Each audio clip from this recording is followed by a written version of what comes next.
मेरे प्रिय साथियों, आज की सुबह बहुत ही शानदार है। तो मुझे एक ग्लानि ने, एक पीड़ा ने, एक हताशा ने पकड़ लिया है। उन सब लोगों के बारे में जो अभी भी भटके हुए हैं। मैं इससे पहले कुछ कहूँ, आज की चर्चा शुरू करने से पहले मुझे एक कहानी याद आ रहा है। कुछ ही दिन पहले की बात है। पिछले सर्दियों का समय था। एक मरुभूमि में दो इंसानों की मुलाकात हुई। वे दोनों ही उसे पार कर रहे थे। जाना दोनों को ही अलग अलग दिशा में थे, लेकिन एक ही रास्ता था उस मरुभूमि को पार करने का, शॉर्टकट। तो दो अजनबी एक दूसरे के साथ हो लिए। अब मज़े की बात ये थी, उनमें से एक था लंगड़ा और एक था अंधा। तो इसीलिए एक दूसरे को ज़रूरत भी थी, तो संग साथ हो लिए। रास्ता लंबा थी। चलते चलते पूरा दिन बीतकर रात भी बीतने को आई। लंगड़े की हाथ में एक बैसाखी थी और अंधे की हाथ में थी एक लाठी। रास्ते में कई जगह विश्राम भी किए दोनों ने। सुबह होने को थे। अभी सूरज तैयार हो रही थी पृथ्वी में आने के लिए। बहुत धुंधली धुंधली सी थी। सर्दी की रात थी। बहुत ज़बरदस्त ठंड गिरे थे रात में। इसी अवस्था में लंगड़े ने देखा, अंधे ने हाथ में एक लाठी की जगह एक सांप पकड़ कर रखी थी। ठंड के कारण सांप सिकुड़ के पूरा जम गया, बिल्कुल एक लाठी की भांति हो गया। लंगड़ा सोचा कि उसे बता दूं कि वे लाठी की जगह सांप पकड़े हुए हैं। तो उसने बताया कि अरे मित्र, तुम्हारे हाथ में जो तुम पकड़े हुए हो वो लाठी नहीं, सांप है। तो उस अंधा आदमी ने कहा, छोड़ो, सब बकवास है। मेरे हाथ का जो लाठी था वो रात में ही कहीं खो गए और मुझे ये सीधा और मसृण स्मूथ लाठी मिली है। तो तुम ईर्ष्या के खातिर मुझे बोल रहे हो मैं इधर फेंक दूं और तुम उधर से उठा लो, है ना? ये चालाकी मुझे मत सिखाओ। तुम्हारे साथ मुझे नहीं जाना है आगे तक। तुम इंसान भले लगते नहीं। अपना रास्ता नापो, मुझे नहीं जाना तुम्हारे साथ। वो सांप जिंदा था, सिर्फ ठंड के कारण सिकुड़ के सख्त हो गए थे। अभी सूरज थोड़ी ही देर में तेज हो जाएगा तो सांप फिर से अपनी निजी अवस्था में आएगा। वे दोनों अलग हो गए कुछ ही देर में। अब सोचो उस अंधा आदमी के बारे में, क्योंकि उसने तो अपना सहारा मान के बैठे हुए है लाठी को छोड़ने का तो बिल्कुल राजी नहीं है। तो कुछ ही देर में आगे चल के उसकी हालत क्या होने वाली है या हालत क्या हुई होगी, मैं आप सभी से निवेदन करना चाहूँगा। हम सभी में और उस अंधा आदमी में क्या फ़र्क है? अंधा आदमी को तो फिर भी माफ़ किया जा सकता है, लेकिन जिन लोगों की आँख रहते हुए भी दिखाई नहीं पड़ते हैं, उन्हें कौन माफ़ कर पाएगा? असल में हम सारी ज़िंदगी भर जिन चीज़ों को, जिन रिश्तेदारों को, आत्मीय प्रियजन को, पत्नी बच्चे को सहारा समझते जाते, वे एक दिन समय के साथ साथ धीरे धीरे सांप सिद्ध होते हैं। सुन के अच्छा नहीं लगा होगा शायद, लेकिन इस बात को विस्तार में समझने का आवश्यकता है। हम जिंदगी भर मेरा अपना करते करते गुजारते हैं। इसके लिए पूरी ज़िंदगी लड़ते झगड़ते, छीना झपटी करते हैं दूसरों से, और आखिर में जब मौत आती है हमें पता चलता है कि अपना तो कोई था ही नहीं। सब ऊपर ऊपर थे। जीवन की कोई गहराइयों में तुम देखते हो ना, तुम अकेले हो। हम कितनी भी अपने को भरमाए रखते हो, लेकिन जीवन का वो सत्य है, वो दूध में मलाई को छेद करके जैसे निकल आते हैं हमारे सामने। कई दफ़ा अनुभव होते हैं कि सब बेकार है। ज़्यादातर जब तुम किसी अपने से दुख पाते हो तब। लेकिन ये अंदर बैठे हुए मन है, वो तुम्हें फिर से हौसला देती है, तुम्हें आगे जाने के लिए उकसाती है, तुम्हें देखने कभी नहीं देती जो है उसे, तुम्हें उसकी चालाकी पकड़ने नहीं देती, क्योंकि वो जानते हैं तुमने उसे अगर पकड़ लिया तो वे ज़्यादा दिन तक जीवित नहीं रह पाएगी। तो जिद्द प्रयास करते रहते हैं तुम्हें फिर से अपने जाल में भरमाए रखने के लिए। मेरे आज की इस सभा में कुछ बातें मैं कहना चाहूँगा, वो है मन को दर्पण कैसे बनाया जाए, कैसे इस कीचड़ में से कमल उगाया जाए, कैसे जीवन में और दुख को निमंत्रण ना दे, कैसे जीवन को सार्थक और भीतर की ओर ले जाया जाए। इन सब बारे में मन जब तक बाहर की तरफ देखते रहते हैं तब तक संसार ये चाहिए, वो चाहिए, ये पाना है, वो पाना है, ये करना है, वो करना है। मतलब दृष्टि जब तक तुम्हारा बाहर की ओर है, जब तक तुम बाहर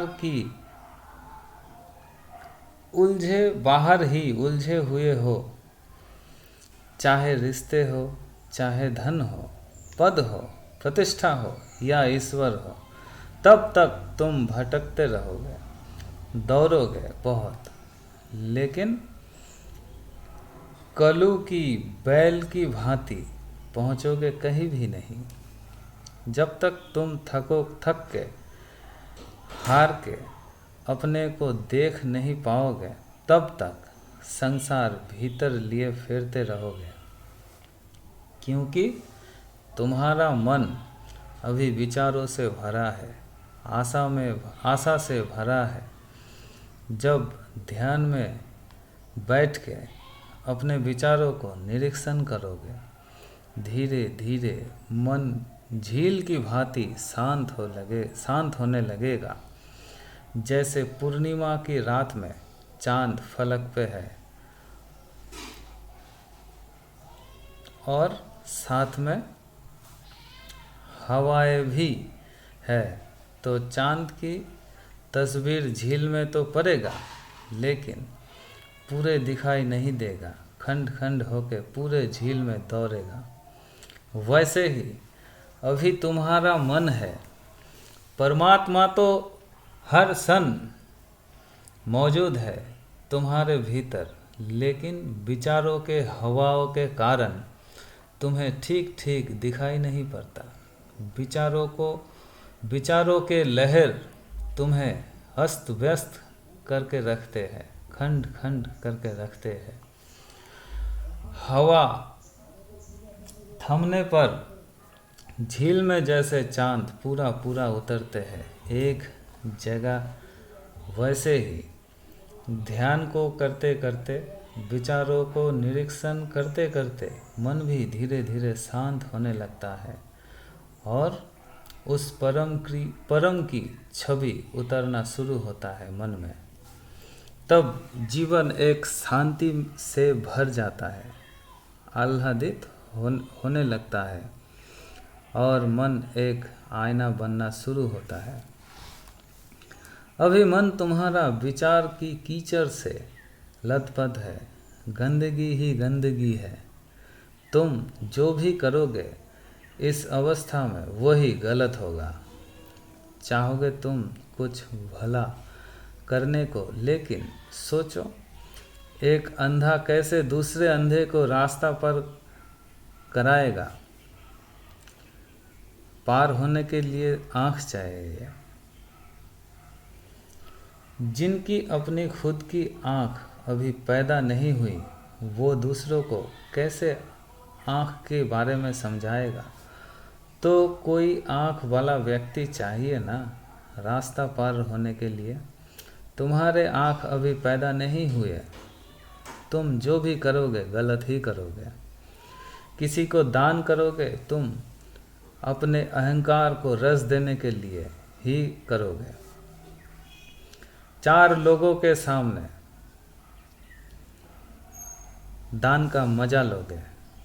किया दान ठीक, लेकिन करने के साथ साथ बीच में अहंकार घुसने के कारण तुम्हारा दान की गरिमा समाप्त हो गई।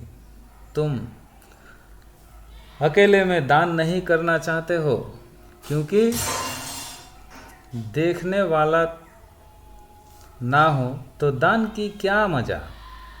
और अगर भूल से या फिर असहायता के कारण अकेले में कर भी लिए दान, तो बाद में आसपास के लोगों को कहते फिरोगे मैंने ये किया वो किया। तब तुम्हें मज़ा आता है, क्योंकि अहंकार को रस मिलता है 4 लोगों के सामने कि मैं भी कुछ हूँ। ये जो मैं कुछ हूँ की धारणा है, ये कीचड़ है। अभी कीचड़ है और भी कीचड़ है। काम है, क्रोध है, लोभ है, मोह है, ये सभी कीचड़ ही तो है। लेकिन योग एकमात्र ऐसा विधि है जिसमें इन विचारों को ट्रांसफॉर्म कर सकती है, इन विचारों को ट्रांसफॉर्म कर सकती है। और ट्रांसफॉर्म होने के बाद ये दोष ही तुम्हें उस पर्वत की ऊंचाइयों पर चढ़ने की ईंधन बनता है, जहाँ से तुम्हें फेंका गया नीचे। और कीचड़ को खाद बनाती है ध्यान, जिनमें कमल उगते हैं सहस्रार की। मांग जब तक है तुम संसारी हो, चाहे तुम अपने पत्नी बच्चे के साथ घर में रहो या फिर हिमालय की गुफाओं में गेरुआ वस्त्र पहन के अकेले राम राम जपते रहो। जैसे ही तुम कुछ मांगे खुद से, तुम भिखारी बन गए। तुमने अपनी सम्राट होने की पात्रता खो दी।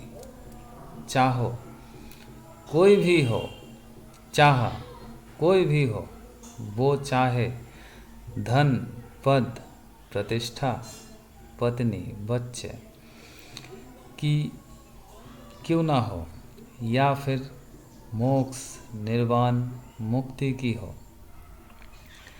तुमने चाहा और तुम नीचे गिरे। जो मिलना है वो मिलकर रहेगा। तुम्हारे मांगने या ना मांगने से कोई फर्क नहीं पड़ेगा। जो होना है वो होकर ही रहेगा। बीच में तुम मालिक बन के खड़ा मत रहो, कारण किससे तुम्हारा हित और अहित होने वाला है तुम नहीं जानते। इसीलिए तुम मांगो मत, आत्मसमर्पण कर दो प्रभु को। जो मर्जी हो वो कर। हमने नाव के पतवार छोड़ दी। अब ज़्यादा जहाँ ले जाना हो ले जा, बिना शर्त के, हर तरह से राजी, बिना कोई चाह के। जहाँ तैराना है तैरा ले, और अगर मझधार में डुबानी हो तो डुबा दे। तुम हार जाओ परमात्मा के सामने तो देखो, ये हारना तुम्हें विजय माला से लाद देगा। अरे परमात्मा के सामने हार भी कोई हार होता है?